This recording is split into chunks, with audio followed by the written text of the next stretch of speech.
Therefore, at the end of the day, who are you really working for? The banks. Money is created in a bank and invariably ends up in a bank. They are the true masters, along with the corporations and governments they support. Physical slavery requires people to be housed and fed. Economic slavery requires people to feed and house themselves.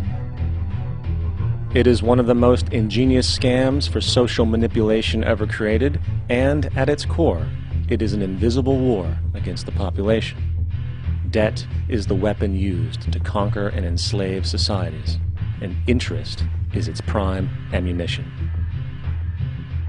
And as the majority walks around oblivious to this reality, the banks, in collusion with governments and corporations, continue to perfect and expand their tactics of economic warfare, spawning new bases, such as the World Bank and International Monetary Fund, while also inventing a new type of soldier, the birth of the economic hitman.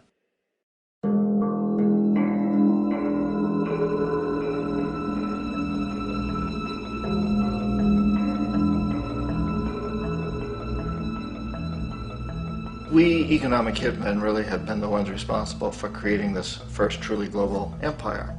And we work many different ways.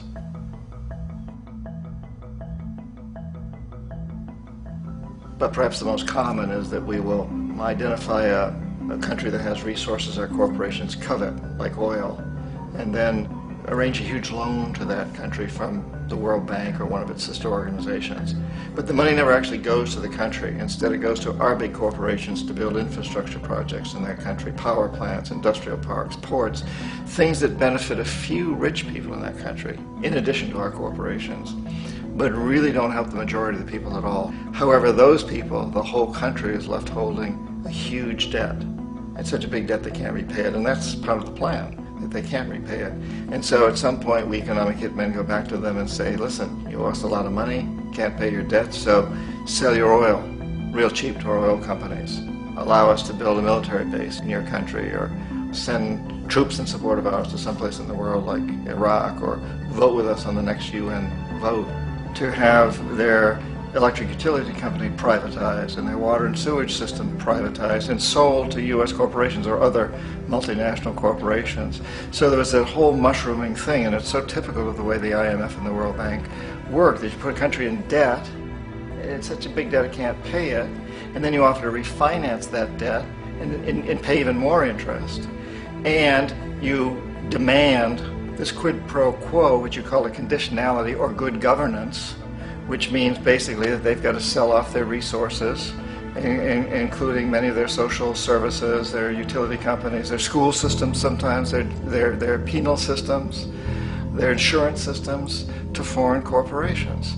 So it's a double, triple, quadruple whammy. And in that way, we've really created an empire, but we've done it very, very subtly. It's clandestine.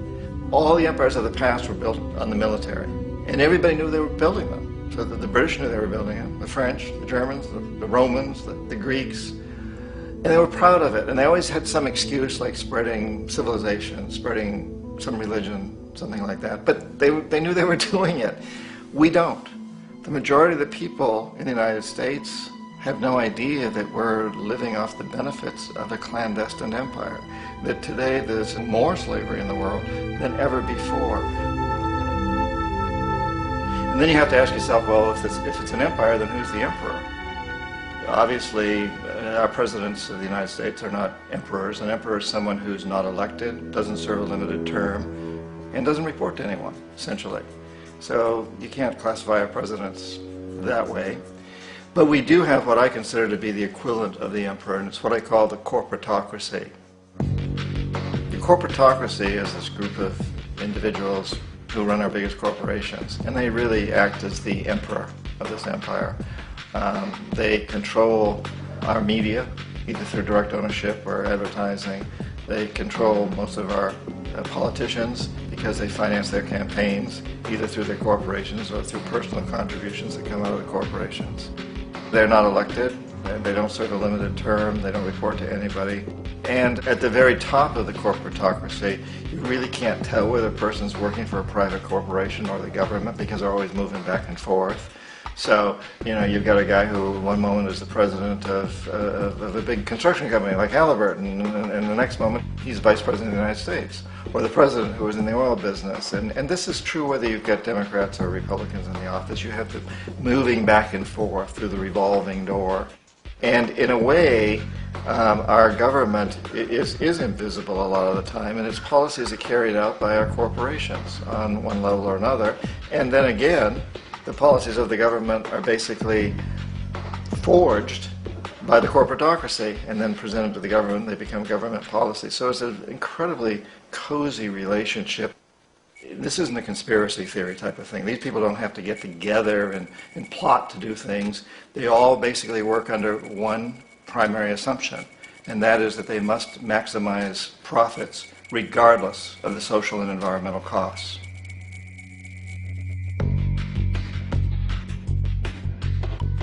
This process of manipulation by the corporatocracy through the use of debt, bribery, and political overthrow is called globalization. Just as the Federal Reserve keeps the American public in a position of indentured servitude through perpetual debt, inflation, and interest, the World Bank and IMF serve this role on a global scale. The basic scam is simple.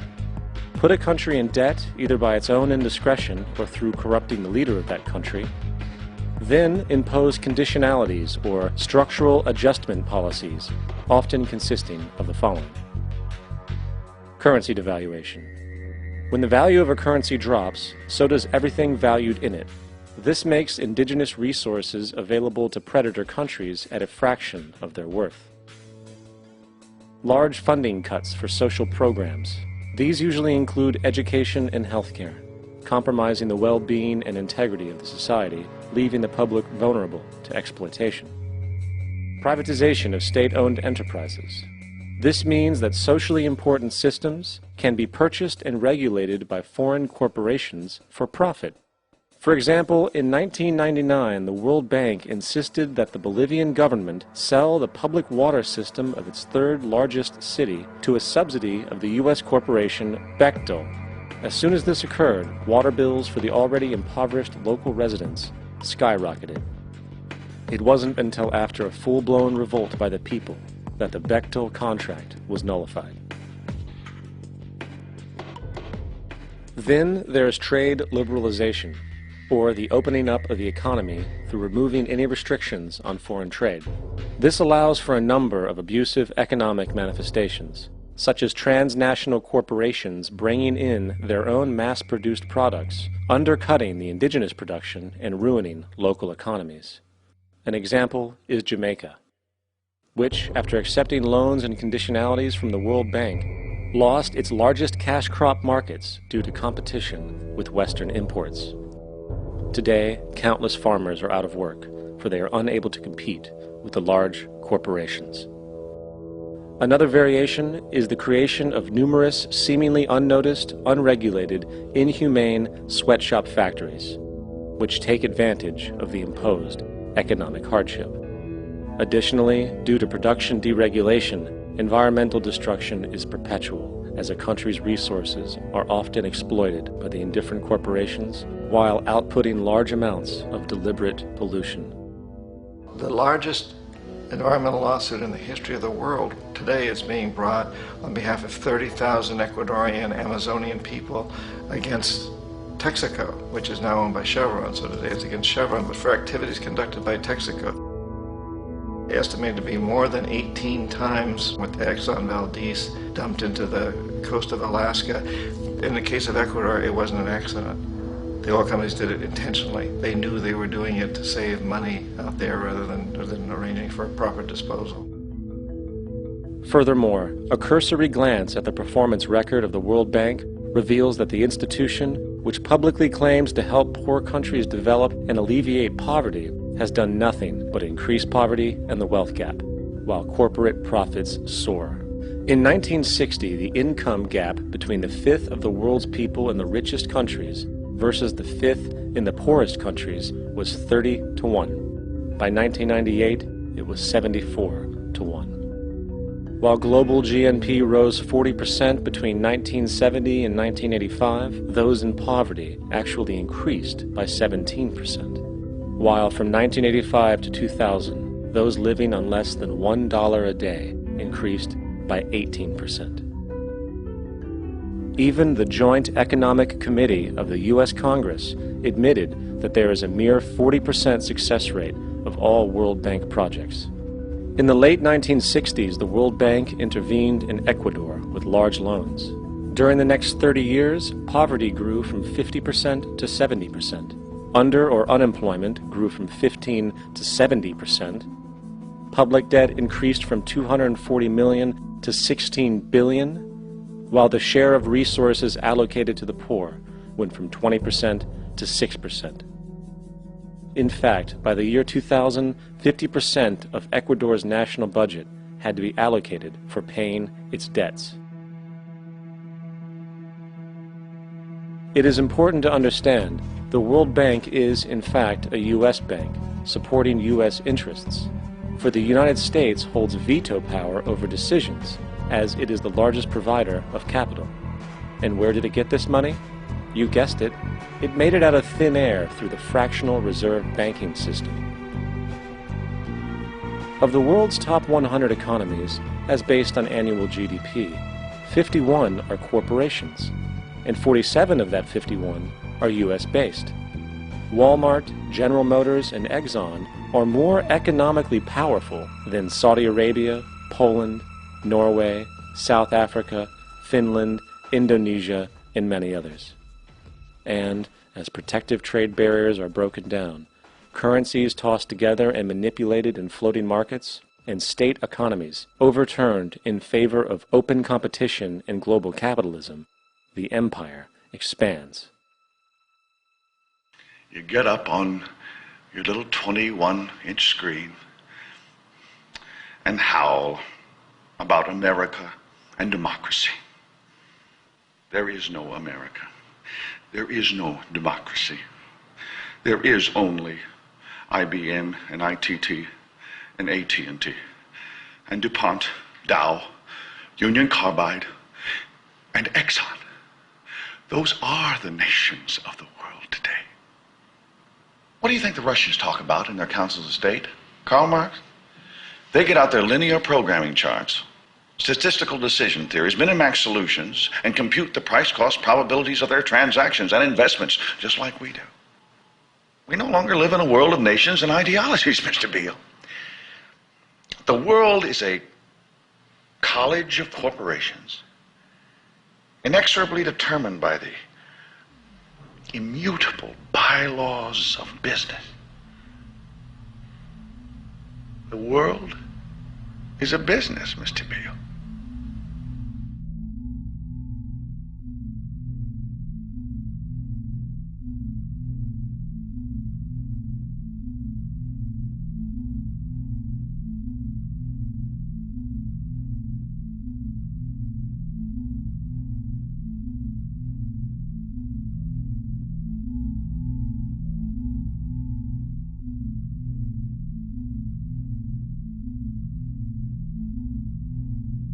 The world is being taken over by a handful of business powers who dominate the natural resources we need to live while controlling the money we need to obtain these resources. The end result will be world monopoly, based not on human life, but financial and corporate power. And as the inequality grows, naturally more and more people are becoming desperate. So the establishment was forced to come up with a new way to deal with anyone who challenges the system. So they gave birth to the terrorist. The term terrorist is an empty distinction, designed for any person or group who chooses to challenge the establishment. This isn't to be confused with the fictional Al-Qaeda, which was actually the name of a computer database for the US-supported Mujahideen in the 1980s.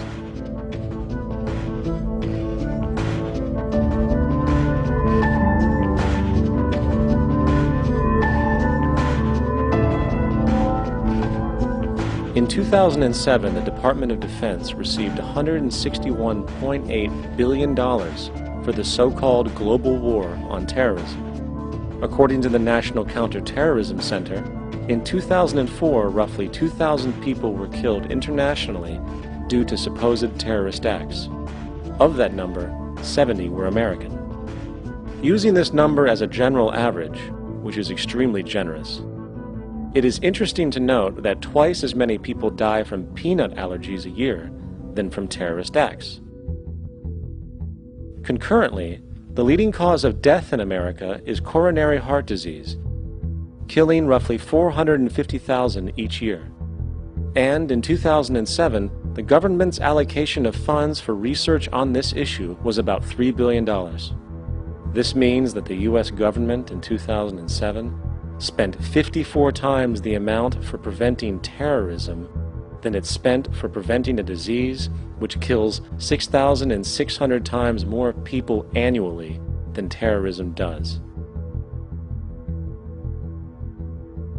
Yet, as the name terrorism and Al-Qaeda are arbitrarily stamped on every news report relating to any action taken against U.S. interests, the myth grows wider. In mid-2008, the U.S. Attorney General actually proposed that the U.S. Congress officially declare war against the fantasy. Not to mention, as of July 2008, there are now over 1 million people currently on the U.S. terrorist watch list.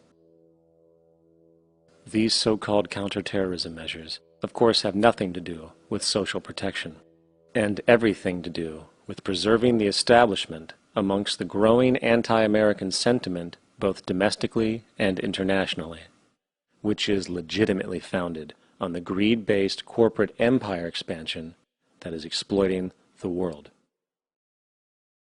The true terrorists of our world do not meet at the docks at midnight or scream Allah Akbar before some violent action.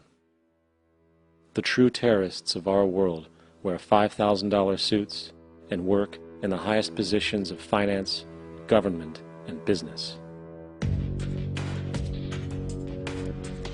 So, what do? How do we stop a system of greed and corruption that has so much power and momentum?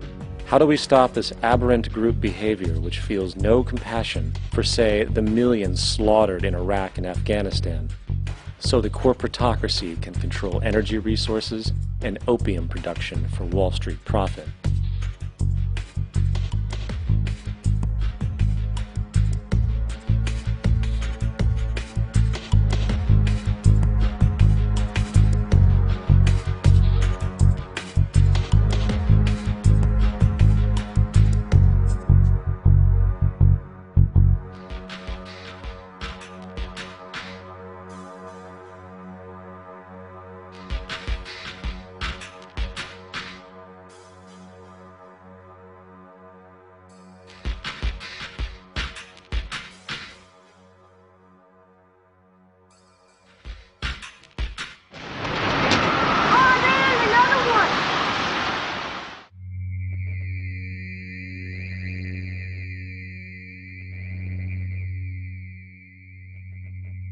How do we stop a system of greed and corruption that condemns poor populations to sweatshop slavery for the benefit of Madison Avenue?